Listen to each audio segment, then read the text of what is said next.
அனைவருக்கும் வணக்கம். இன்னைக்கு நம்ம பார்க்க போகிற ரெசிபி காசி அல்வா. கல்யாண பூசணிக்காவை வச்சு எப்படி சிம்பிளாகவும் டேஸ்டாகவும் அல்வா பண்ணுறதுன்னு பார்க்க போகிறோம். இது எல்லாருமே விரும்பி சாப்பிடக்கூடிய ஒரு ஸ்வீட் தான் இது. இதை எப்படி பண்ணுறதுன்னு பார்க்கலாம். வாங்க வீடியோக்குள்ளே போகலாம்.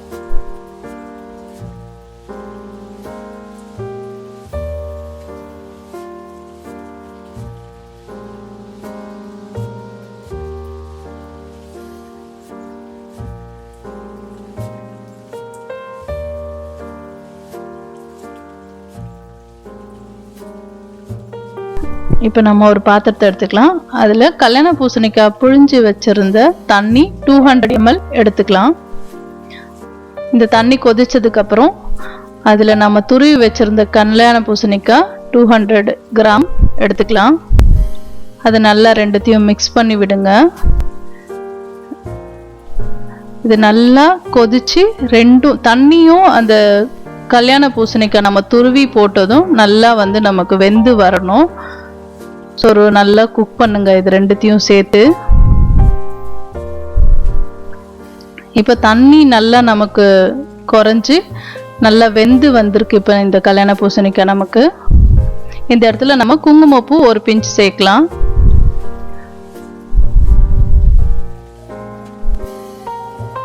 தண்ணி நல்லா உங்களுக்கு கம்மியாயிட்டு வந்திருக்கு. இந்த இடத்துல நல்லா மிக்ஸ் பண்ணிக்கோங்க. இந்த குங்குமப்பூ நம்ம எதுக்காக போடுறோம்னா நல்ல நேச்சுரல் கலர் கொடுக்கும், அதே சமயம் டேஸ்ட்டும் கொடுக்கும்.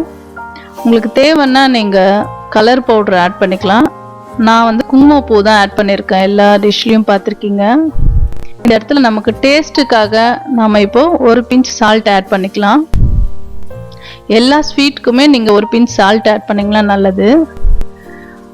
இப்போது 1/2 டீஸ்பூன் ஏலக்காய் தூள் ஆட் பண்ணிக்கலாம். இது எல்லாத்தையும் சேர்த்து நல்லா மிக்ஸ் பண்ணி விடுங்க. இப்போ தண்ணி நல்லா நமக்கு சுருண்டு வந்திருக்கு. நல்லா மிக்ஸ் பண்ணி விடுங்க. நல்லா வெந்து கலர்ஃபுல்லாக இருக்குது பாருங்க. இந்த ஸ்டேஜில் நம்ம சுகர் 150 கிராம் ஆட் பண்ணிக்கலாம். இப்போ இந்த சுகர் ஆட் பண்ணதுக்கப்புறம் பார்த்தீங்களா கொஞ்சம் தண்ணியான கன்சிஸ்டன்சியில் வர்ற மாதிரி இருக்கும். இதை நல்லா வேக விடுங்க. இப்போ இந்த கல்யாண பூசணிக்காவும் அந்த சுகரும் நல்லா வெந்து வரணும். வெந்து நமக்கு திக் கன்சிஸ்டன்சி வரணும். ஸோ அது வரைக்கும் நம்ம குக் பண்ணிகிட்டே இருக்கலாம். இப்போ ஆல்மோஸ்ட் நமக்கு ரெடி ஆயிடுச்சு. இப்போ நம்ம ஒரு பேனில் ஒரு 3 டீஸ்பூன் நெய் ஆட் பண்ணிக்கோங்க. இப்போ நம்ம முந்திரியை நல்லா ஃப்ரை பண்ணி எடுத்துக்கலாம். ஸ்லோ ஃப்ளேமில் வச்சுருங்க, அப்போ தான் நமக்கு கருகாது. லைட்டாக சூடாகட்டும் நெய். இந்த ஸ்டேஜில் நம்ம எடுத்து வச்சிருந்த முந்திரியை இதோட ஆட் பண்ணிக்கலாம். நான் கடையில் 1 கிலோ கல்யாண பூசணிக்காய் வாங்கினேன். அது எனக்கு துருவி கிடைச்சதுல 200 கிராம் கிடைச்சது. அது பிழிஞ்ச தண்ணி 200 ml கிடைச்சது. ஸோ அதை நான் வேக வைக்கிறதுக்காக யூஸ் பண்ணிக்கிட்டேன். இப்போ நமக்கு முந்திரி ரெடி ஆயிடுச்சு. இப்போ நம்ம ரெடியாக வச்சுருக்க இந்த அல்வாவில் இந்த முந்திரியை சேர்த்துடலாம். இப்போ இந்த நெய்யும் அந்த முந்திரியும் இந்த அல்வாவும் சேர்ந்து நல்லா மிக்ஸ் ஆகிற வரைக்கும் கலரி விடுங்க. இந்த நெய் அந்த அல்வாவோட நல்லா மிக்ஸ் ஆகணும். ஸோ அடுப்பு ஸ்லோ ஃப்ளேமில் வச்சுக்கோங்க. இப்போ நல்லா மிக்ஸ் பண்ணி விடுங்க.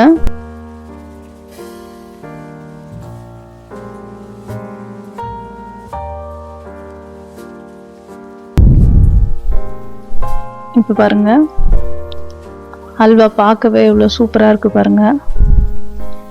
இன்னும் அந்த நெய்யோட நல்லா மிக்ஸ் ஆகணும். இப்போ ஆல்மோஸ்ட் ரெடி ஆயிடுச்சு. நமக்கு நல்லா திக்காயிருச்சு பாருங்க.